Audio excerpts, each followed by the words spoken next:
रमजान आने वाला है, आप लोगों को भी पता है, मुझे भी पता है, और तमाम मुसलमानों को तो पता ही है। तो हम लोगों ने क्या सोचा है, हम कुछ लोगों ने, प्रोफेशनल लोगों ने, कि अजमत कुरान पे और कुरान क्या है उससे रिलेटेड एक बात उठाई जाए, और अपने जो कन्वेंशनल लेवल पे जो कुरान की अंडरस्टैंडिंग है, और जो हम लोग आज के दौर में जीने वाले मुसलमान हैं, वो उस कन्वेंशनल जो दायरे होते हैं उसमें रह के किस तरीके से कुरान को या इस्लाम को और इंटरप्रेट किया जा सकता है। लेकिन दायरा वही रखें जो खलीफा राशिदीन थे या रसूल अल्लाह थे, उन्होंने डिफाइन कर दिया बाउंड्रीज, लेकिन उस बाउंड्री के अंदर जो है सोचने का उन्होंने इख्तियार दिया है। तो उस इख्तियार को हासिल करके हम लोग कैसे इस चीज को डिफाइन करी जा सके कि ये हमारे लिए यूजफुल हो, ये सिर्फ पढ़ने वाली किताब ना रहे, ये जिंदगी में कैसे इसको हम लोग अपनाएं और कैसे प्रैक्टिकलिटी से जो है इसके साथ हम लोग चल सकें। ये मकसद हमारा है, ये नया एक पॉडकास्ट का सीरीज स्टार्ट करने का, जिसका नाम हम लोग अजमत कुरान दे रहे हैं, कि कुरान क्या है और इसमें क्या क्या चीजें उसके बारे में हम लोग डिस्कस करेंगे। अब मेरे साथ निजाम भाई हैं यूएस से, और एक मोनिस भाई हैं जिनका असली नाम निजाम भाई है लेकिन वो कनाडा से हैं। तो आप कुछ सवाल है आपका मोनिस भाई? एक पॉइंट ऐड ये करना चाहूंगा मैं, जैसे भी शहबाज ने बताया कि सबसे पहले तो ये तासीर कुरान के ऊपर सेशन नहीं रहेगी, क्योंकि हम of course like I mean हम कोई रिलीजियस स्कॉलर है नहीं, ना कुछ मतलब ज्यादा हमें मालूमात है नहीं। हम बेसिकली एक मॉडर्न परसेप्शन, जो हमारा जो नजरिया है, एक वर्किंग पर्सन है, एक सॉफ्टवेयर इंजीनियर है, जो भी है प्रोफेशनल वर्कर है, हम उस तरीके से अपना एक परसेप्शन रख रहे हैं इस सीरीज में।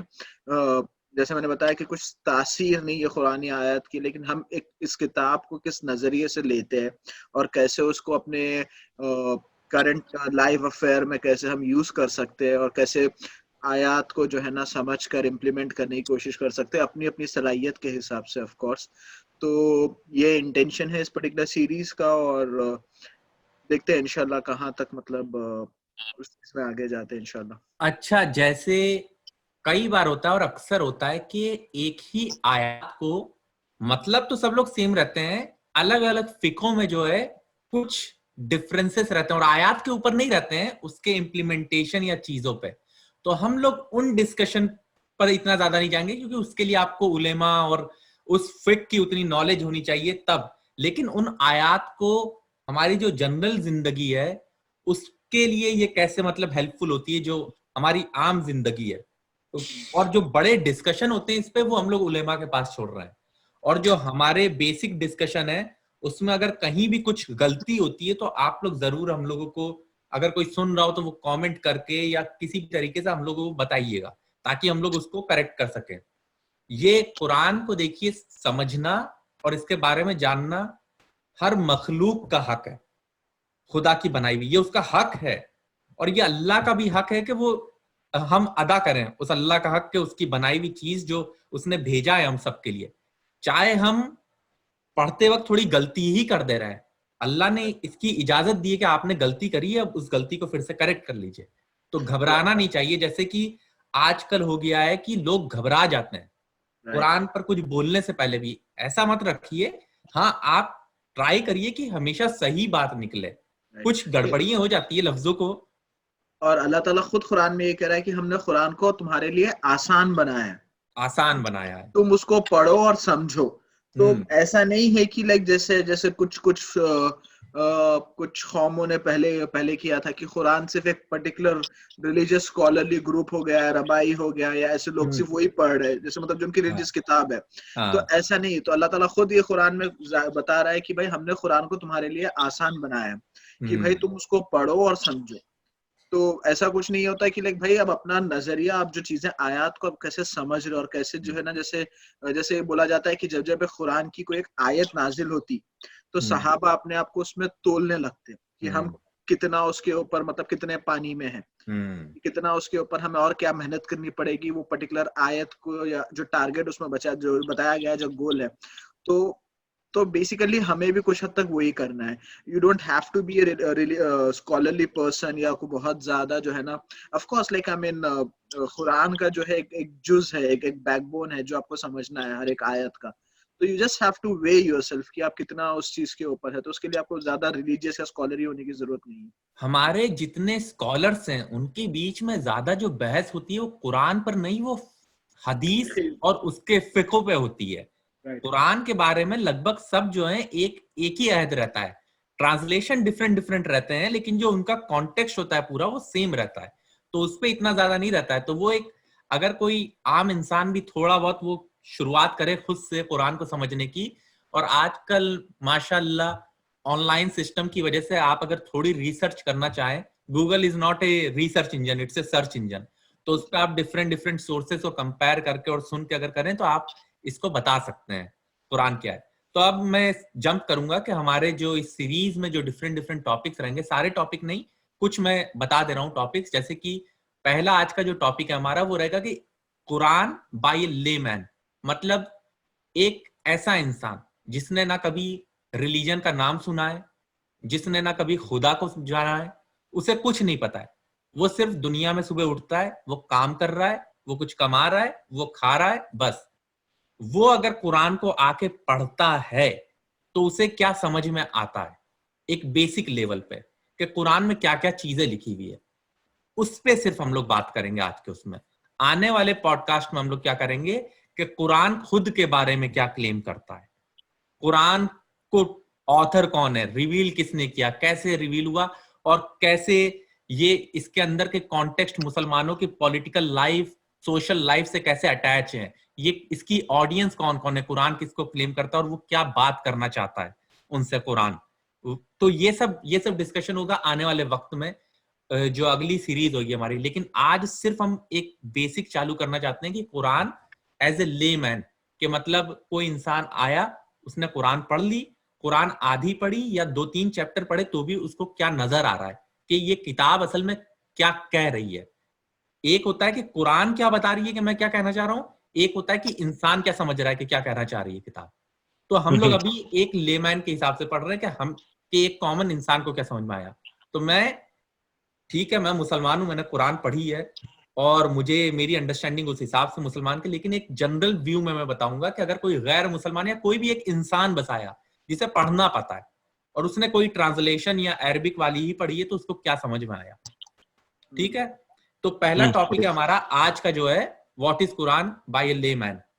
तो इसको जो है यहाँ पे आप लोग स्क्रीन देख रहे होंगे, मैं देखूंगा अगर इस स्क्रीन को अटैच करके वीडियो पे भी लगा दूं, लेकिन इसकी जरूरत नहीं पड़ेगी क्योंकि हम लोग बता देंगे। ठीक है, तो पहली चीज तो है कि मैं बेसिकली आपको बता दूं कि कुरान जो है वो एक अरबिक लफ्ज है।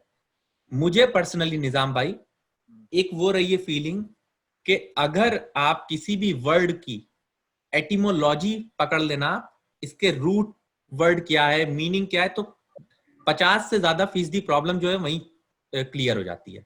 आप अगर रूट वर्ड पे किसी के चले जाए तो कि इसका लिटरल मीनिंग क्या है। सेकंड चीज होती है कॉन्टेक्स्ट पे, जिसपे क्या कहते हैं सेकंड आना पड़ता है। मैं ये नहीं कह रहा हूं कि सिर्फ लिटरल मीनिंग पे ही जाना चाहिए, लेकिन लिटरल मीनिंग बहुत जरूरी है। वरना आजकल क्या हो गया है कि आजकल लोग एक दूसरे ट्रांसलेशन जो है चिपकाते रहते हैं लोगों के इंसान पे। जैसे कि आप स्पिरिचुअलिटी में देखते हो, एनर्जी इंग्लिश वाला उठा के जो है ना सोल वाली एनर्जी लगा देते हैं, काइनेटिक और पोटेंशियल एनर्जी को जो है ना किसी में कन्वर्ट कर दिया गया है। तो ये गेम चलता रहता है। तो मेरा है कि पहले एटिमोलॉजी चले जाओ। तो कुरान जो है बेसिकली कारा एक लफ्ज है अरबिक का, उससे बना है। उसका मतलब होता है रिसाइट करना, पढ़ना। ठीक है, ये कोई भी इंसान जो है वो अरबिक के बारे में जान सकता है कि कारा का मतलब क्या होता है, और उसी से कुरान है कि समथिंग टू रिसाइट, के पढ़ो, इसे पढ़ने की चीज, पढ़ना चाहिए। कारा का मतलब होता है पढ़ो और कुरान का मतलब होता है पढ़ने वाली चीज, ये पढ़ने वाली चीज। अच्छा, ये जो कुरान है ये नाम कहां से आया है? ये कुरान नाम जो है इसी किताब के अंदर मेंशन है 70 से ज्यादा बार। तो ये नाम किसी मुसलमान ने नहीं दिया इस किताब को, ये नाम किसी बाहर वाले ने नहीं आके दिया है। जैसे मोमडन नाम आप लोगों ने सुना होगा।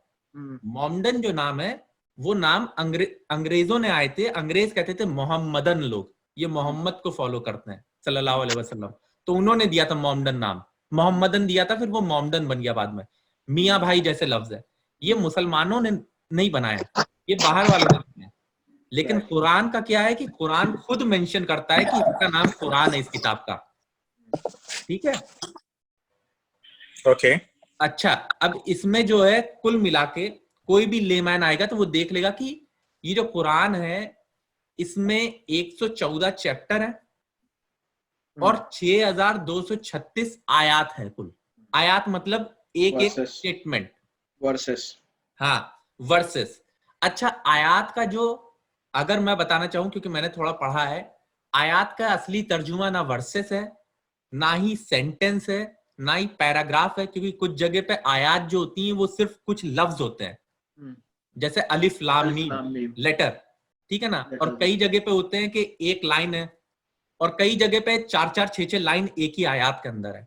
तो इस्लामिक पर्सपेक्टिव में तो आयात का मतलब होता है हिदायत। हर एक आयात जो है वो हिदायत है अल्लाह की तरफ से, ये असली मतलब है।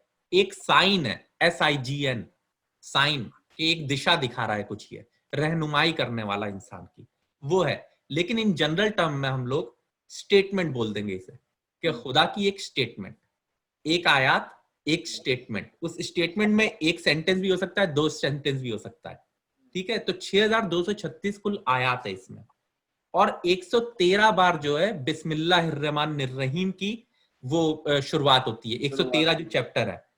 तो कई लोग जो हैं इस 113 को भी आयात मानते हैं, और तो आप लोग चाहें तो उसको ऐड करके कुल आयात हो जाएगी, जो भी 6236 में ऐड कर लीजिए तो उतनी हो जाएगी। बहरहाल मैंने जो है सेपरेट मेंशन कर दिया है कि हैं ये कुरान में ही है।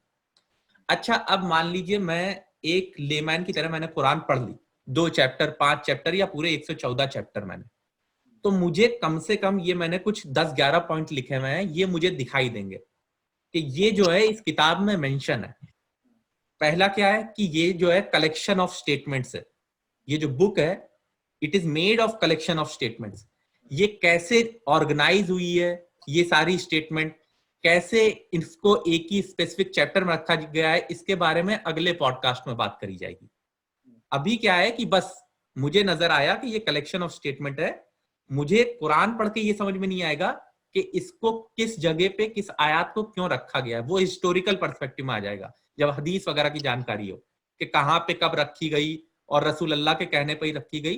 तो क्योंकि मैंने हदीस पढ़ी नहीं है, मैं एक लेमैन हूं, तो उसके हिसाब से क्या हो गया कि मुझे बस ये दिखाई दे रही है कि ये स्टेटमेंट्स है, करीब 6236 स्टेटमेंट है 113 बिस्मिल्लाह की आयत के साथ। अब वो जो स्टेटमेंट है उसमें अलग अलग चीजें हैं, जैसे कि 6236 या 2636?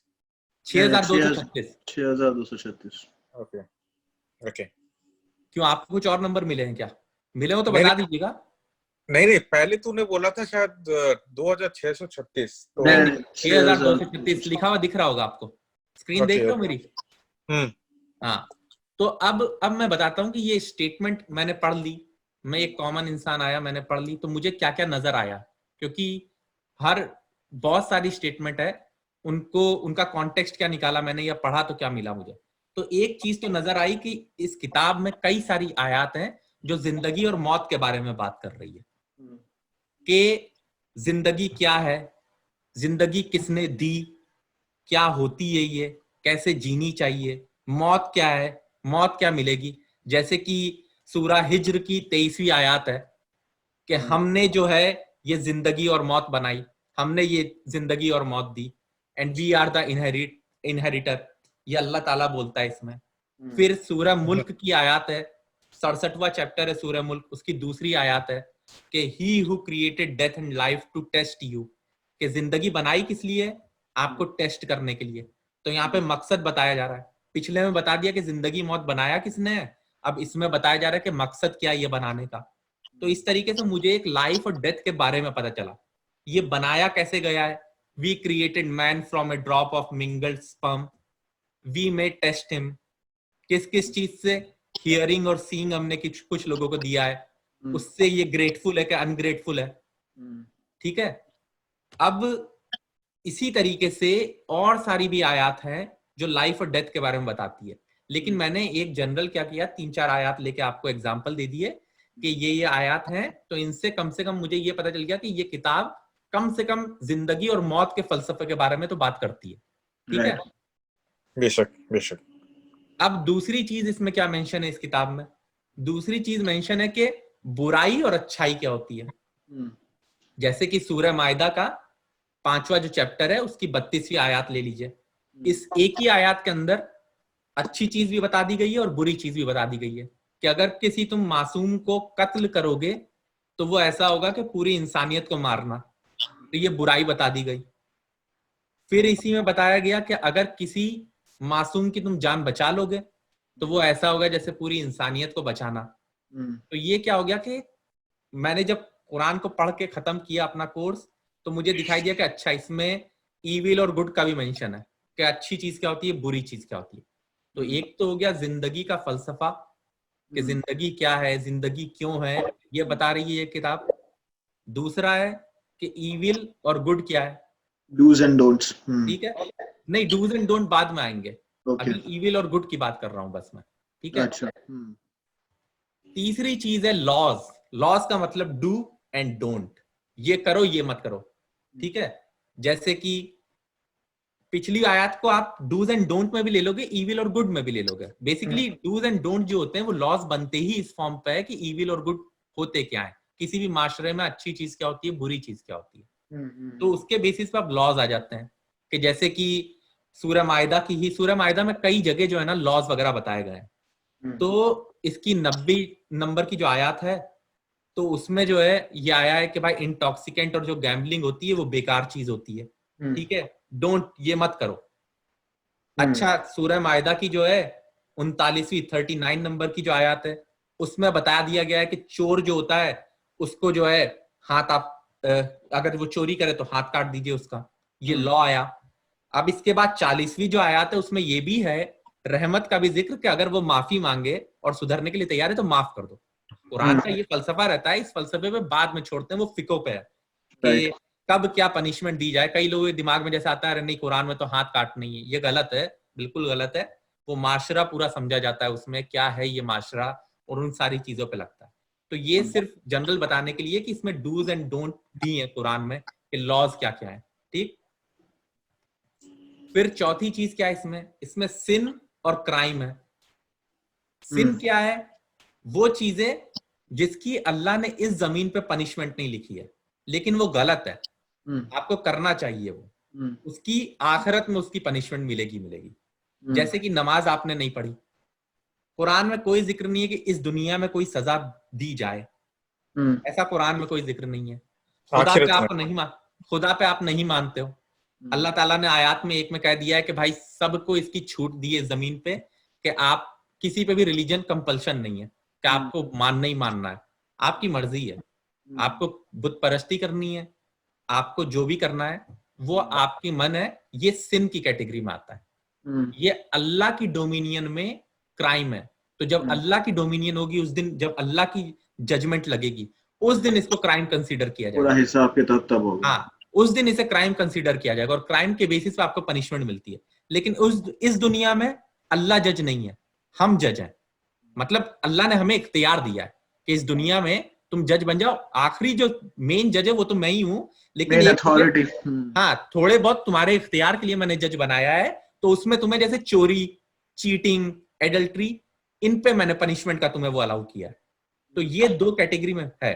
इसमें यहाँ पर एक पॉइंट ये भी मैं ऐड करूंगा मैं कि लाइक इस्लाम में या कुरान में कि जो कॉन्सेप्ट, जो ह्यूमैनिटी का जो कॉन्सेप्ट है, जो ह्यूमन लाइफ का कॉन्सेप्ट है, it's a concept of free will.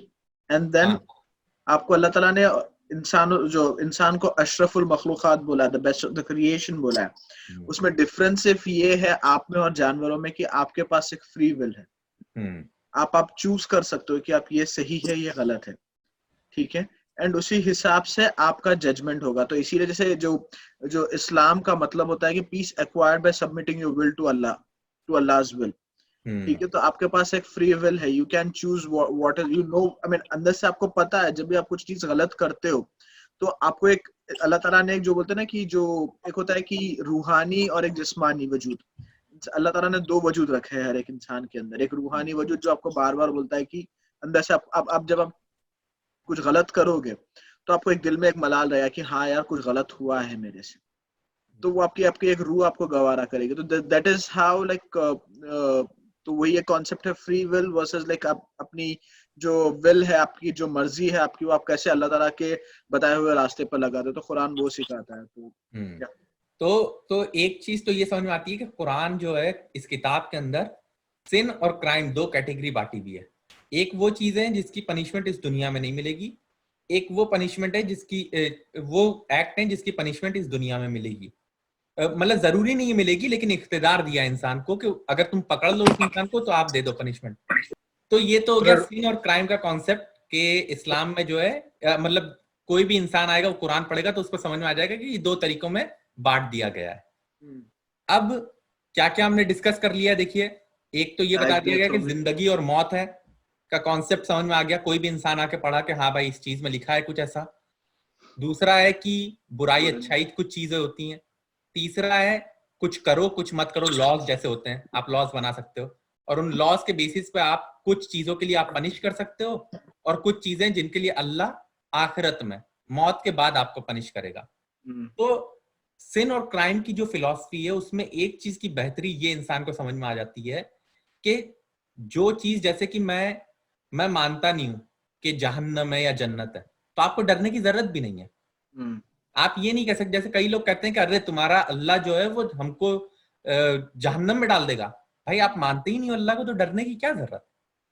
जैसे कि कहते हैं कि जीसस क्राइस्ट से सैल्वेशन है, मैं मानते ही नहीं हूँ वो सैल्वेशन में, तो ठीक है आग में डालें या कहीं भी करें, मैं मानते ही नहीं हूँ कि वो कभी सच होगा। तो आपको डरने की जरूरत ही नहीं है अगर आप उस चीज पे यकीन ही नहीं करते। आप डरोगे तब जब मानोगे ना कोई चीज है, यकीन करोगे। अगर मैं आपको अभी कह दूं कि एक एलियन आ रहा है और वो एलियन आपको मार देगा, आप मानोगे ही नहीं कि वो एलियन आ रहा है, तो क्यों डरोगे आप? ठीक है ना। जब आपके दिल में होगा कि वो एलियन कहीं ना कहीं है सही, तभी आप डरोगे। तो ये बड़ा बेवकूफाना बात लगती है मुझे लोगों की कि जो कहते हैं कि अरे तुम्हारा खुदा जो है वो उसको नहीं मानेंगे तो जो है वो आग में डाल देगा। और खुदा को जब आप नहीं मान रहे हो तो आप अपना सोच देखिए कि अगर वो खुदा उस दिन हो गया तो इसका मतलब वो हर चीज पे सही है, उसकी एग्जिस्टेंस ही ये साबित करती है कि सब चीज सही और आप गलत है। जैसे अहमद दीदात का एक बहुत फेमस एक किसी ने उनसे पूछा था कि like what if you die and you realise that whatever you thought was wrong, तो उन्होंने रिप्लाई किया कि like it's still better than dying and realising whatever I think is correct. हाँ, उन्होंने ये कहा था कि मतलब इन्होंने सवाल किया था एक ने कि आपको रियलाइज हुआ कि कुछ भी जो है ना मरने के बाद पता चला कि जो भी आप कर रहे थे प्रीच कर रहे थे वो कुछ भी नहीं है, तो कैसा रियलाइज होगा? उन्होंने कहा था कि not worse than you when you realise hereafter is the truth. या तो मतलब वो वाली बात है।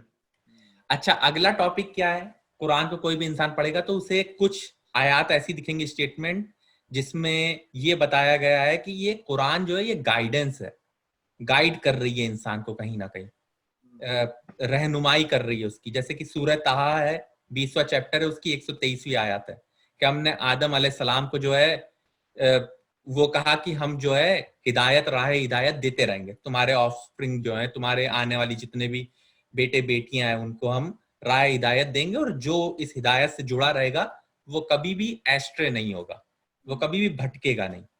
इसी तरीके से अल बकरा है उस, और हिदायत का मतलब देखिए क्या होता है, एक तो एक कमांड दे देना कि ये करो ये मत करो, और हिदायत का मतलब होता है ये करो तो क्यों करो, ये ना करो तो क्यों ना करो। जैसे कि सूरह बकरा की 219वीं आयत है, उसमें मेंशन है कि वाइन और जो गैम्बलिंग है वो मत करो, इसमें फायदा है लेकिन नुकसान ज्यादा बड़ा है। ये हिकमत यहाँ पे अल्लाह ने दे दी। तो क्योंकि ये जमाना ऐसा है कि जब फलसफे बढ़ रहे हैं, लोगों के सवाल रहते हैं ये क्यों करें ये क्यों ना करें फलाना। तौरात के टाइम जो है ना सिर्फ कमांड आ जाते थे, 10 कमांडमेंट, डू डोंट, बस उतना ही समझ लो, उतना ही तुम्हारे लिए बेहतरी है। लेकिन इस किताब में क्या है कि आपको गाइडेंस मिलेगी कि चीजें क्यों करनी चाहिए क्यों नहीं करनी चाहिए। लेकिन शहबाज, शराब पहले हराम नहीं थी ना, राइट? नहीं, हाँ, शराब पहले हराम नहीं थी। शराब को एक वक्त से खुदा जो है वो मतलब एक बैरियर होता है ना, कि एक बैरियर लगाना है एक वक्त के बाद, तो वो वहां तक मरहले पर ला रहा है और वहां पर लाके रोक दे रहा है शराब पे। लेकिन शराब कब हराम हुई, क्या हुई, ये सब बात की बातें हैं। ये मतलब कोई इंसान कॉमन जो पढ़ रहा है उसको अभी समझ में नहीं आएगा। उसने पढ़ा कुरान, उसको समझ में आ गया कि कुरान ने एक वक्त के बाद शराब को मना कर दिया गया, और शराब को क्यों मना करा गया, गैम्बलिंग को क्यों मना किया गया, ये भी बता दिया गया। तो ये एक तरीके से गाइडेंस आ गई। ठीक है। कुरान का एक और नाम भी है Furqan, which is nothing but like differentiator between right फर्क and wrong. करना, फर्क फुरकान करने वाली फर्क चीज। करना। ठीक है। अच्छा, अगला जो है, कुरान को जो इंसान पढ़ेगा उसको एक चीज ये भी दिखाई देगी कि ये एटीट्यूड ऑफ ह्यूमन बीइंग के बारे में बात करता है, साइकोलॉजी ऑफ ह्यूमन बीइंग, कि ये क्या सोचती है जो ये आदमी है, इंसान है। जैसे कि ये आयत मैंने आपको दिखाई है, अल हदीद सूरा है, 57वीं सूरा, उसकी 20वीं आयत है। इस एक आयत में 4 साइकोलॉजी, 4 पड़ाव जिंदगी के जो है अल्लाह ताला कवर कर रहा है। तो ये कोई भी कॉमन इंसान होगा जो ये पढ़ेगा तो उसको ये समझ में आएगा। अब ये मैं रिसाइट कर रहा हूं इंग्लिश में और उसके बाद बताता हूं 4 phases. No that the life of this world is but amusement and diversion. ये पहला फेज है। आप जब अपनी जिंदगी की स्टार्ट करते हो मरहला, तो आपको क्या लगता है? अम्यूजमेंट लगता है कि मतलब इधर उधर बस घूमो फिरो और मस्ती करो। ये पहला फेज है। दूसरा फेज आता है एडॉर्नमेंट। आप क्या करते हो? वही चीजों से जो है अपने आप को संवारने लगते हो। आपने देखा है कि जब हम लोग 20 साल के होते हैं, 25 साल के होते हैं, सबसे ज्यादा फिक्र रहती है कि बाल की हेयर स्टाइल क्यों नहीं बन रही है सही। सबसे पहली चीज ये रहती है। कपड़े क्यों नहीं, शर्ट की जो टक कर रहे हैं हम लोग वो एकदम बराबर क्यों नहीं हो रही है, जो प्रेस कर रहे हैं हम लोग वो प्रेस सही से नहीं हो रही है पैंट पे। लेकिन एक वक्त के आने के बाद ये कम होता चला जाता है। तो तीसरा मरहला मेंशन कर रहा है इसमें, बोस्टिंग टू वन अनदर, कि अपनी चीजों की अब बारे में बोस्ट करता है इंसान कि ये चीज मेरे पास है, फलाना चीज मेरे पास है। उसके बाद क्या आ जाता है चौथा मरहला, वो क्या है? Competition in increase of wealth and children. तो आयत ऐसे है, पूरी मैं बता देता हूं। Know that the life of this world is but amusement and diversion and adornment and boasting to one another and competition in increase of wealth and children. मतलब क्या है? ये जो दुनिया की जिंदगी है, ये क्या है कि अम्यूजमेंट है इंसान के लिए, मस्ती मजाक है। दूसरा है कि इससे जो है ना खूबसूरती बढ़ाने वाली चीजें हैं। तीसरा है एक दूसरे को मतलब दिखाना कि हमारे पास कितनी ताकत है, कितनी कुव्वत है, कितना पैसा है। और चौथी चीज है कंपटीशन करना वेल्थ और बच्चों के मुकाबले में। ये इंसान की साइकोलॉजी है।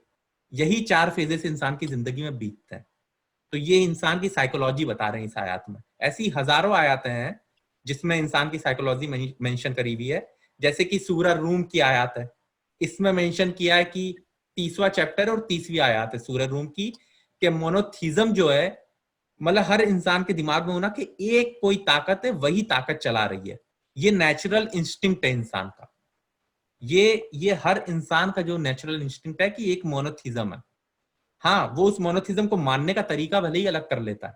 जैसे कि कुछ लोग क्या करते हैं कि छोटे छोटे देवता बना लिए और कह दिया कि ये उनके रूप हैं, वो खुदा ही उसमें आ गया है। लेकिन अल्टीमेटली वो मानता है कि शुरुआत एक ही से हो रही है। ये नेचुरल इंस्टिंक्ट का एटीट्यूड बता रहा है। इसी तरीके से सूरह यूनुस की 21वीं आयत है, और ये 2 जगह और रिपीट हुई है। सूरह हूद में रिपीट हुई है, सूरह रूम में भी रिपीट हुई है, कि there are those people who remember Allah, जब परेशानी में होते हैं तब तो खुदा को याद करते हैं, और जैसे ही वो परेशानी चली जाती है तब ये लोग भी जो है अल्लाह को भुला देते हैं। कितनी बार ऐसा होता है, जलजला आ गया, अर्थक्वेक आ गया, या गरीबी आ गई, तब तो आप जो है ना खुदा की तरफ जो है लग जाते हो कि भाई हमें जो है खुदा जो है कुछ कर दे, कुछ कर दे। और जैसे ही आपको खुदा ने दिया, अब खुदा को आप भूल जाते हो कि खुदा ने कहा कि चैरिटी करो, खुदा ने कहा कि गरीबों का ध्यान रखो, आप भूल जाते हो सारी चीजें। तो ये इंसान की साइकोलॉजी भी बताता है कुरान। जब एक कॉमन इंसान पढ़ेगा तो उसे दिखाई दे देगा। तो इसकी आयतें क्या क्या बता रही हैं, वापस से रिपीट करेंगे हम लोग। जिंदगी और मौत के बारे में बता रही है, उसके फलसफे के बारे में, गुड और बैड के बारे में बता रही है, अच्छाई और बुराई क्या होती है, शर और बद कहते हैं, शर और खैर, शर और खैर, खैर और शर क्या है, उसी तरीके से ये लॉज बताती है कि क्या करना चाहिए क्या मत करो। फिर ये बताती है कि गुनाह क्या होते हैं, सिन और क्राइम, और उसी फिर ये बताती है कि गाइडेंस है इसी कई आयतों में। फिर कुरान जो है इंसान की साइकोलॉजी बताती है कि साइकोलॉजी, ये सोचता कैसे ये इंसान, ये इस दुनिया में क्या क्या सोच के कैसे कैसे आगे बढ़ना चाहता है। पॉजिटिव एटीट्यूड भी बताता है, नेगेटिव एटीट्यूड भी बताता है। सारी आयतें तो मेंशन नहीं कर रहा हूँ, कुछ आयतें ले ली है, आप और थोड़ा पढ़ेंगे या इन फ्यूचर हम लोग जब बात करेंगे तो एक एक आयतों पे हम लोग इस तरीके से चले जाएंगे। अच्छा, इसके अलावा कुरान हिस्ट्री के बारे में बात करता है कि पुराने लोगों के साथ क्या हुआ। इनमें कुछ किरदार तो ऐसे हैं जिनकी आप हिस्टोरिकल वेरिफिकेशन नहीं कर पाएंगे, जैसे कि नूह अलैहि सलाम है। आप अभी तक जो ह्यूमन हिस्ट्री है उसमें कुछ वो नहीं मिला है, लेकिन यूसुफ अलैहि सलाम है, याकूब अलैहि सलाम है, फिरौन है, नमरूद है, इनके हिस्टोरिकल एविडेंसेस है। जुल्करनैन है। तो ये सारे जो हैं इनके हिस्टोरिकल एविडेंसेस हैं, इनकी कब्रें मौजूद है सारी। तो ये कहीं ना कहीं हिस्टोरिकल पर्सपेक्टिव में बात करता है कि भाई हिस्ट्री भी इंक्लूडेड है, उन लोगों के साथ क्या हो गया, वो क्या करते थे अपने कल्चर में, क्या उनका बिहेवियर था, ये बताता है। इन फ्यूचर क्या होगा कुरान ये बताता है, कई सारी आयतें हैं, जैसे कि इस मौत के बाद एक जिंदगी आएगी। इसी तरीके से एक था कि विजिबल दुनिया में, इस दुनिया में एक रोमन वॉर होएगी जो लोवेस्ट पॉइंट पे अर्थ के, या रसूल अल्लाह के जमाने में ही जो है प्रोफेसी करी गई थी, और 9 साल या 9.5 साल में पूरी हो गई थी वो प्रोफेसी। तो ये प्रोफेसी उसमें दिखेगी। और भी प्रोफेसी हैं कई सारी जो एंड टाइम के करीब की है कि ये होने लगेगा। अच्छा, और क्या मेंशन करता है कुरान? कुरान मेंशन करता है कि अलग अलग तरीके की दुनिया, जैसे एक दुनिया ये है, एक है हेवन, सातों आसमान। क्या मतलब है क्या नहीं है छोड़ दीजिए, अभी बस एक दुनिया है, ये सातों आसमान की है। हेल है कुछ, जहन्नम है कोई एक जगह जिसमें आग है, उसमें परेशानियां हैं, मतलब परेशानी पनिशमेंट है। एक जन्नत है जिसमें जो है सारी आराम की चीजें हैं, खुशहाली है और मोरली परफेक्ट वर्ल्ड है वो। मौत के बाद सबके लिए जन्नत है, अलग अलग जन्नत है? नहीं, ये तो नहीं है अभी के मौत के बाद सबके लिए जन्नत है, क्योंकि मौत के बाद ही डिसाइड होगा कौन जन्नती है कौन जहन्नम है वाला है। जिसके नसीब में जन्नत है, हाँ, जिसके अलग।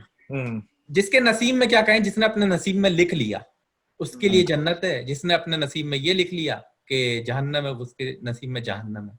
तो एक ये चीज मेंशन है। अच्छा, एक और चीज मेंशन क्या है कुरान में, आप पढ़ेंगे तो आपको समझ में आएगा कि अलग अलग क्रिएशंस के बारे में बात करती है कुरान।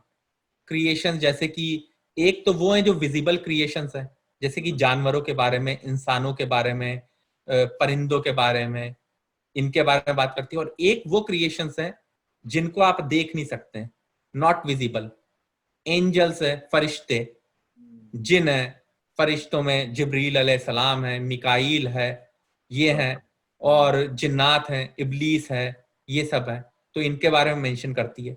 तो कुरान में आपको दो तरीके की इंफॉर्मेशन कम से कम मिलेगी, एक वो जो विजिबल है, विजिबल दुनिया की, एक वो है जो नॉट विजिबल है, बियॉन्ड योर साइट। हाँ, बियॉन्ड है। और आपको एहसास होगा, ये मैं इसके बारे में ज्यादा डिटेल तब करूंगा जब मैं बात करूंगा what Quran claims about itself, कि कुरान क्या क्या क्लेम कर रहा है।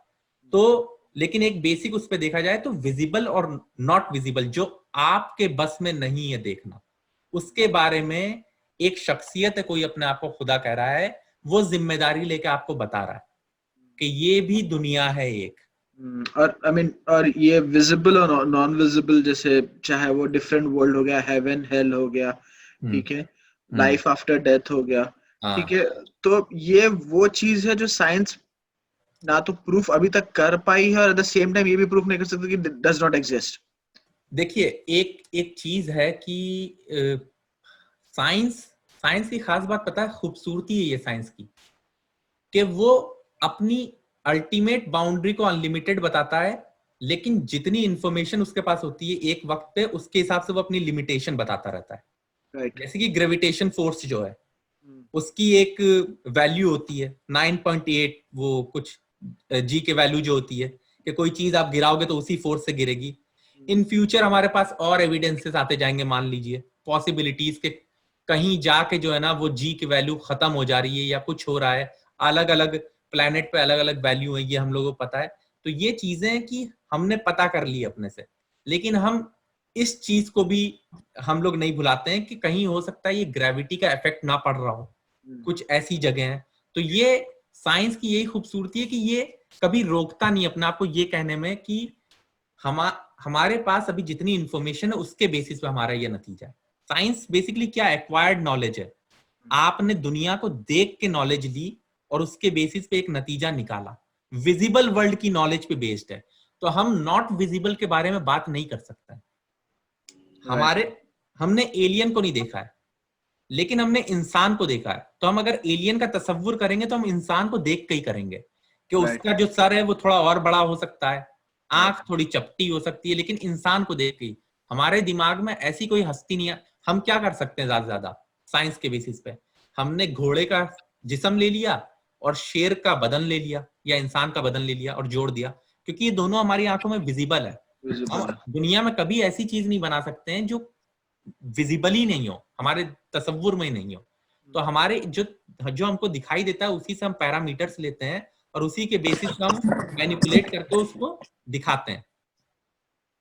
तो ये जो है विजिबल और नॉट विजिबल की बात है।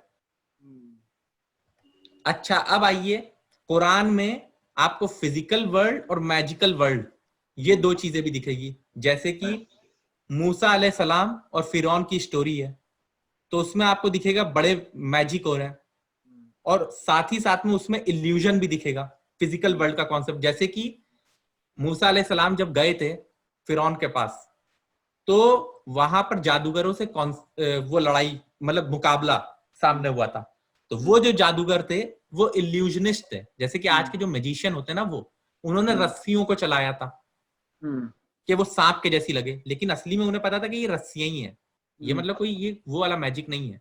लेकिन मूसा अलैहिस्सलाम ने जब वो अज़ा को पटका तो वो सांप में बदल गया असली के। तो एक जगह क्या है कि फिजिकल वर्ल्ड की बात कर रहा है खुदा, और दूसरी आयत में क्या कर रहा है कि वही उसी इल्यूजन का एक बड़ा पार्ट दिखा रहा है कि मैजिक जो तुम्हारे तसव्वुर में नहीं है, तुम नहीं कर सकते ये अभी, क्योंकि तुम्हें उस चीज का कैरेक्टरिस्टिक नहीं पता है कैसे वो करनी है। राइट जी। अब कुरान ही के अंदर क्या है कि मून मतलब ये चांद तारे सैयारे जो हैं इनके ऑर्गेनाइजेशन की भी बात होती है कि किस तरीके से रोटेशन में कर रहे हैं। उसी टाइम साइमल्टेनियसली ये भी बात होती है कि अल्लाह ने जो है इनको जो है मूव करवा रहा है। अब अल्लाह जो है किसी खाती की तरह या कारपेंटर की तरह मूव नहीं करवा रहा है बना बना के, उसका इज्म है, उसकी ताकत है, वो उसकी वो क्या कहें मैग्निफिशिएंट जो वो होता है, उसके बेसिस पे वो चीजें चल रही हैं। तो एक तरफ ये फिजिकल एट्रीब्यूट की भी बात करता है, एक तरफ वो भी बात करता है जो आपको दिखाई नहीं दे रही है। जैसे कि एम्ब्रियोलॉजी की बात करता है कितनी बेहतरीन तरीके से, कि बड़े बड़े एम्ब्रियोलॉजिस्ट मानते हैं कि क्या मतलब किस तरीके से बेहतरीन तरीके से लिखा है इंसान के बनने की बात। उसी टाइम साइमल्टेनियसली अल्लाह जो एक मैजिकल वर्ल्ड की बात करता है कि जहां पे ईसा अलैहिस्सलाम बिना किसी मेल इंटरवेंशन के पैदा हो जाता है। सेम आदम अलैहिस्सलाम का भी एग्जांपल ले लो ना कि आदम अलैहिस्सलाम का, बट आदम अलैहिस्सलाम के एग्जांपल में क्या है कि मैं अभी नहीं दे रहा हूं क्योंकि उनकी खल्क पे बहुत मतलब और ज्यादा तस्करा होगा, क्योंकि क्या वो उसी तरीके से पुतला बना के उनमें जान डाला गया या पुतला बनाने में वो एक एवोल्यूशन का मरहला था, किस तरीके से करा गया प्रोसेस था, तो वो एक अलग वो बहस है, उसमें और डिटेलिंग में जाएंगे। लेकिन एक मैजिकल दुनिया से जो बना वो ये ईसा अलैहिस्सलाम का था कि बस बोला गया और बन गए। तो ये खुदा बता रहा है कि ये पॉसिबिलिटी मेरे लिए है, तुम्हारे लिए नहीं है। तुम्हारे लिए ये है कि तुम सेक्सुअल इंटरकोर्स में जाओ, एम्ब्रियोलॉजी वर्क करेगी और उससे चीजें बन जाएगी। तुम्हारे लिए क्या है कि तुम कोई भी चीज करो कि चांद तारों के बारे में पता करना हो तो तुमको जो है पूरा पैरामीटर चेक करने होंगे, वो करने होंगे। लेकिन मेरे लिए ये नहीं है। क्यों? क्योंकि मैं तुम्हारे फिजिकल वर्ल्ड के अंदर नहीं आता हूँ, बाउंड्रीज के बाहर हूँ। यही सबसे इंपॉर्टेंट चीज है। देखिए सुपरस्टिशन और बिलीफ में क्या फर्क होता है। सुपरस्टिशन ये होता है कि आप जैसे कि ये बॉटल है, आप मेरे हाथ में देख रहे हो, अब मुझे इस बॉटल के एट्रीब्यूट पता है, इसकी लिमिटेशन पता है क्या है, लेकिन मैंने इस बॉटल को अपने सामने रख दिया और मैंने कहा कि ये बॉटल चांद को मूव करा दे एक जगह से दूसरी जगह। मुझे पता है इस बॉटल के अंदर ये ताकत नहीं है, फिर भी मैं एक्सपेक्ट कर रहा हूं। ये सुपरस्टिशन हो गया। लेकिन मैं ये मान रहा हूं कि इस दुनिया की जो लिमिटेशन है, इसके बाहर कोई एक हस्ती है जिसने ये लिमिटेशन बनाई है। उसके कहने पे ये लिमिटेशन खत्म हो सकती है अचानक। वो कुछ कर सकता है, ये बिलीफ हो गया। राइट। साइंस बिलीफ पे क्वेश्चन नहीं करता है, साइंस सुपरस्टिशन पे क्वेश्चन करता है। साइंस बिलीफ में नहीं जाता है, बिलीफ को कॉन्ट्राडिक्ट नहीं करता है। वो कहता है कि ठीक है, आप कहते हो जब मौत होगी, जब आप जाइएगा देख लीजिएगा, जब उस जगह पे हम पहुंचेंगे तब करेंगे। It can't contradict, it can't say it does not exist. हाँ, does not exist। लेकिन अगर मैं बॉटल को कहूंगा ये बॉटल मूव करा देगी, तो साइंस इसे रिजेक्ट कर देगा, क्योंकि इसकी लिमिटेशन पता है साइंस को कि क्या लिमिटेशंस है। तो ये डिफरेंट बातें थी। चलिए एक बार रिपीट कर देते हैं शुरू से कि हमने क्या क्या बातें करी। कि एक लेमैन अगर कुरान को पढ़ेगा तो कुरान के अंदर उसे क्या क्या नजर आएंगे। कुछ आयतें उसे नजर आएगी जो जिंदगी मौत के बारे में बात कर रही है, फलसफे के बारे में बता रही है, ठीक है। दूसरी कुछ आयतें होंगी जो अच्छाई क्या होती है, बुराई क्या होती है, इसके बारे में बताएगी। तीसरा है वो बताएगी लॉस क्या होने चाहिए आपको अपनी सोसाइटी सही चलाने के लिए, डूज एंड डोंट्स। चौथा है क्राइम और सिन क्या होते हैं अलग अलग लेवल पे, ये क्या होते हैं। फिर जब लॉज आ गए तो लॉज को चलाने के लिए हिकमत कैसे इस्तेमाल करनी चाहिए, वो गाइडेंस होनी चाहिए। वरना लॉज तो क्या है, बंदर के हाथ में उसरा दे दीजिए, वो क्या है सबके गले काटेगा। तो गाइडेंस होनी चाहिए, तो वो गाइडेंस कुरान में आती है। फिर कुरान की कई आयतें जो ह्यूमन साइकोलॉजी के बारे में बात करती है। तो फिर कुछ है जो हिस्ट्री के बारे में बात करती है, फ्यूचर के बारे में बात करती है, प्रेजेंट के बारे में बात करती है। कई सारी आयतें जो ऐसी दुनिया के बारे में बात करती है जो कि विजिबल नहीं है, ऐसी क्रिएशंस के बारे में बात करती है कि जो कि विजिबल नहीं है। ये जादू हमारे लिए, वो खुदा के लिए जादू नहीं है, क्योंकि खुदा को इल्म है। जैसे कि आज से 200 साल पहले अगर किसी इंसान को कह दीजिए कि हम यहाँ बैठ के बात कर रहे हैं अमेरिका में और इंडिया में सुनाई दे रहा है, तो उसके लिए वो जादू है। क्योंकि उसे कैरेक्टरिस्टिक नहीं पता है उस चीज के, तो इल्म नहीं है। आज की दुनिया के लोगों को है इल्म।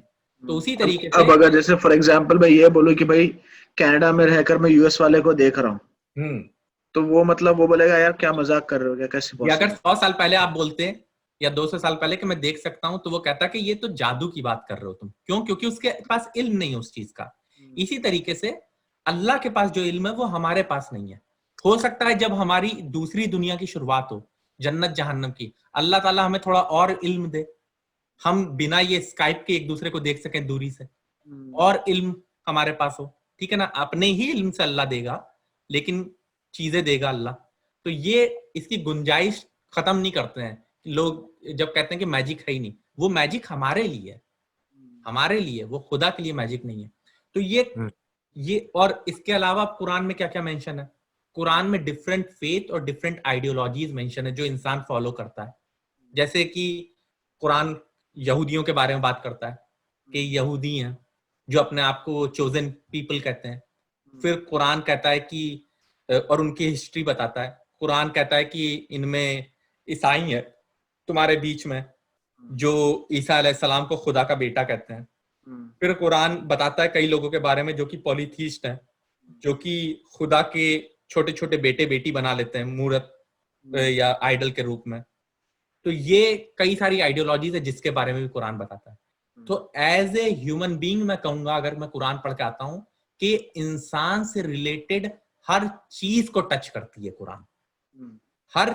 हर उसके फलसफा, उसकी अक्ल, उसके एटीट्यूड, उसके खाने पीने की जिंदगी, उसके सोशल लॉज, उसके इकोनॉमिकल लॉज, इन सारी चीजों को कुरान जो है टच कर रहा है। ये इतना मैं गारंटी के साथ एज ए लेमैन, मैं मान लीजिए मैं मुसलमान नहीं हूं तो भी मैं ये कहूंगा, क्योंकि ये तो फैक्ट हुआ ना। कुरान की आयत वरना दिखा दी जाएगी कि यार अगर कोई कह दे कि अरे कुरान जो है शादी के बारे में बात नहीं करता, तो आप शादी की आयत दिखा दोगे कि ये तो कर रहा है। तो उसी तरीके से ये कम से कम 10-11 चीजें जिनके बारे में कुरान बात करता है। और इसी के बारे में आज का टॉपिक था हमारा कि कुरान बेसिकली क्या क्या किस किस तरीके की उसमें बातें लिखी है। इन बातों के और अंदर जाना, ये सब इंशाल्लाह हम लोग बाद में बात करेंगे और डिटेलिंग में। लेकिन पहला टॉपिक यही था कि हम लोग ये बताएं कि क्या है कुरान के अंदर, बेसिकली एक अगर कोई गैर मुसलमान सुन रहा है या जो मुसलमान सुन रहे हैं तो वो भी समझ लें कि ये सारी चीजें हैं कुरान के अंदर। जब आप पढ़ना चालू करेंगे तो आपको मिलेगी, और इनसे जो है ये आपकी जिंदगी को कैसे इफेक्ट करेगी, ये बाद में जब हम लोग डिस्कशन होगा तब हम लोग जो है इसके बारे में बात करेंगे। अगर आप लोगों को कुछ पॉइंट्स इंक्लूड करने हैं जो मैं छूट गए हूं या फिर नहीं बताया हो तो आप लोग मुझे बता दीजिए, और अगर ऑडियंस में किसी को लग रहा हो कि कुछ गलती हुई है तो वो बता दें। नहीं, आई मीन जैसे अभी तुमने वो प्लैनेटरी ऑर्बिट्स वगैरह के बारे में बात की, साइंटिफिक चीजों की या एम्ब्रियोलॉजी, तो इवन अगर एक जैसे फॉर एग्जांपल अगर कोई एक डॉक्टर है या कोई एम्ब्रियोलॉजिस्ट है तो वो भी जो मतलब जो पूरा प्रोसेस होता है एम्ब्रियोलॉजी का, पूरी स्टडी का, वो उसमें देख सकता है कि हाँ यार मतलब वो एस्पेक्ट जो साइंस के वो भी एस्पेक्ट्स है। फिर चाहे जो प्लैनेटरी ऑर्बिट्स वगैरह, जियोग्राफिकल एस्पेक्ट्स हो गए कि भाई जैसे जो पहाड़ वगैरह है अल्लाह ताला ने कैसे उसको इंटैक्ट करके रखा है, उसके थ्रू जमीन को इंटैक्ट करके रखा। तो ऐसी सी जो साइंटिफिक सेक्टर्स होते हैं, इवन कुरान कहीं ना कहीं उन सब चीजों को भी टच करता है। तो basically it's a book for everybody, it's not just like, और ऐसा नहीं है कि बस मतलब वेग बातें बोल रहा है कि earth is the centre of everything या कुछ ऐसे। तो that is the beauty of Quran कि like it is pointing to everybody in some way or the other. So society का हर कैटेगरी का बंदा, चाहे इवन वो जैसे अभी तुमने बताया कि कोई एक साइंटिस्ट भी क्यों ना हो, या कोई एक डॉक्टर हो, या कोई एक इंजीनियर हो, he can actually go and read what he wants to see from it. अच्छा, मैं इसमें एक चीज ऐड करूंगा कि देखिए जो भी ऑडियंस है वो ये जान ले, कुरान साइंस की किताब नहीं है। कुरान जो है ये दुनियावी इल्म की के पेड़ के अंदर तने में क्या होता है क्या नहीं होता है इसके बारे में जानकारी नहीं है। कुरान ना साइंस की तस्दीक करने आया है कि साइंस सही चीज है, ना साइंस को गलत ठहराने आया है, क्योंकि ये अल्लाह ने इंसान के ऊपर थोप दिया है कि तुम अपनी जरूरत के हिसाब से कितनी मेहनत करना चाहते हो तुम करो जमीन में और देखो। लेकिन ये आपकी जिंदगी के उन पहलू को टच करता है जो जैसे कि आपके पैदा होने की प्रोसेस, आप दुनिया में देख रहे हो, ये सैयारे देखते हो, बड़े बड़े चांद तारे देखते हो कि वो कैसे ऑर्गेनाइज हैं, वो चीजें जिन पर आप फोकस करने से आपको लगता है कि कोई एक हस्ती है दुनिया की जो ये कर रही है, उनको कुरान टच करता है। मेरा मानना है कि अगर कुरान को मैं किसी साइंस की क्लास में अगर रख दूंगा और कहूंगा साइंस बच्चों जो है ना ये कुरान पढ़ के तुम साइंस सीखो और एम्ब्रियोलॉजी सीखो, तो वो कुरान की तौहीन होगी, क्योंकि कुरान इसलिए बने ही नहीं है। उसके लिए अल्लाह ने एक आयत है, वो आयत के बारे में बाद में डिस्कस करूंगा, कि जहां पे कहते हैं कि आदम अलैहिस्सलाम को हमने सारा इल्म सिखा दिया है और धीरे धीरे नजमन ये जो है इल्म है इसकी मतलब आगे मेहनत कर करके इंसान जो है हासिल करता रहेगा, इसको बढ़ाता रहेगा। तो अल्लाह के उस इल्म को जो है ना इस्तेमाल आपको करना है और उस इल्म के बेसिस पे आपको साइंस पढ़ना है। जैसे कई लोग हैं वो कह देते हैं हमारी किताब में जो है वो उड़न खटोला बना हुआ है और हवाई जहाज है, आप उन किताबों को पढ़ेंगे तो आप मैथमेटिशियन बन जाएंगे, आप फलाना बन जाएंगे। कुरान को पढ़ के आप मेरे ख्याल से एक फेल्ड डॉक्टर भी नहीं बन पाएंगे, लेकिन आप एक बेहतर इंसान बन जाएंगे जिसको अपनी जिंदगी का आगे क्या होने वाला है उसके ऊपर आपका इल्म हो जाएगा। आपको जब ये एम्ब्रियोलॉजी की बात करेगा कुरान कि कैसे मैंने बनाया आपको, तो वो आप जब चीज देखेंगे तो आपको एहसास होगा मेरे रब ने मुझे कितनी बेहतरी से बनाया है। और जब ये बड़े बड़े तारों की बात करेगा, बड़े बड़े प्लैनेट सिस्टम की बात करेगा, तो आपको लगेगा कि कितना बेहतरीन निजाम मेरे रब ने बनाया है, इसको देख के मुझे जो है थोड़ा सोचना चाहिए कि ये मेरे रब ने बनाया। तो जब हम लोग बात कर रहे हैं साइंटिफिक चीजों की इसमें, तो इसका मतलब ये नहीं है कि इस किताब को जो है स्कूलों में लगा दिया जाए कि भाई साइंस की जगह ये पढ़ो, बिल्कुल नहीं। आप कुरान को पढ़ के नमक बनाने का भी फॉर्मूला नहीं बना सकते हैं। क्यों? क्योंकि कुरान क्लेम ही नहीं कर रही है कि ये सिखाने आई है आपको नमक बनाने का फॉर्मूला, इसीलिए किसी भी किताब से आप वो एक्सपेक्ट नहीं करते हैं जो वो क्लेम नहीं कर रही है। तो कुरान क्लेम करती है कि मैं राहे हिदायत के लिए आई हूं इंसान की। ये मैं तब बात करूंगा जब क्लेम के बारे में बात करेंगे, अगला पॉडकास्ट होगा what Quran claims what doesn't, उसमें और ज्यादा डिटेलिंग से बात करेंगे। तो इसमें बस यही था कि मुझे क्या नजर आया, एक आम आदमी की हैसियत से मैं गया तो मैंने कुरान की आयतें पढ़ी तो मुझे क्या क्या दिखाई दिया, अलग अलग फलसफे, अलग अलग लॉज, अलग अलग चीजें, तो वो मैंने डिफरेंट कैटेगराइज करके बता दिया। अच्छा, अच्छा, एक और चीज जो कुरान मेंशन करता है, मतलब आप कुरान को जब भी पढ़ेंगे, लेकिन ये जब अरबिक में आप पढ़ेंगे तब आपको समझ में आएगा कि ये एक बेहतरीन अरबी की जो है वो पोइट्री टाइप की है किताब। मतलब अरबी जबान का बेहतरीन कलाम, चाशनी से भरा हुआ, मिठास से भरा हुआ। जैसे कि हाँ, आयात मेंशन करी मैंने, यासीन वल कुरानिल हकीम इन्नका मिनल मुरसलीन। आप देख रहे हैं, लय देख रहे हैं इसमें किस तरीके से बेहतरीन लय बन रही है। उसी तरीके से Right. अर्रहमान अल्लमल कुरान खलकल इंसान अल्लमल बयान, ये एक हाईएस्ट लेवल की पोइट्री बयान कर रही है। और ये कुरान की चंद आयात में नहीं है, पहली आयात से लेकर कुरान की आखिरी आयात तक यही लय है कुरान की। इसी तरीके से कुरान चलती है और इसी तरीके से खूबसूरत पोइट्री बयान करती है। तो ये, इससे कोई भी इंसान जो है ना, इससे वो नहीं कर सकता है डिनाई कि ये एक खूबसूरत पोइट्री है। और इसका चैलेंज मैं देता हूं अभी कोई भी जो सुन रहा होगा कि आप YouTube पे जाइए और लिख दीजिए कोई भी कुरान रिसाइटेशन लिख दीजिए, या यासीन लिख दीजिए, सूरह यासीन, और उसकी जो भी रिसाइटेशन है उसे सुन लीजिए। और फिर दुनिया का कोई भी रिसाइटेशन आप उस पर टाइप करिए और उसको सुनिए, आपको समझ में आ जाएगा कि ये कितना बड़ा इख्तियार रख रही है ये पोइट्री का। तो इसके साथ हम लोग क्या करते हैं कि अपना आज का पॉडकास्ट जो है हम लोग एंड करते हैं। ये बेसिकली सेशन था आपको बताने के लिए कि कुरान क्या क्या डिफरेंट चीज जो है वो मेंशन कर रहा है और कैसे आपकी जिंदगी को ये छूता है, अलग अलग जिंदगी को, और किन पहलुओं पे कुरान बात करता है। इंशाल्लाह अगले पॉडकास्ट में जो है हम लोग बात करेंगे कुरान अपने बारे में क्या क्लेम करता है और क्या क्लेम नहीं करता है। ठीक है, तब तक के लिए खुदा हाफिज। खुदा हाफिज। अल्लाह हाफिज।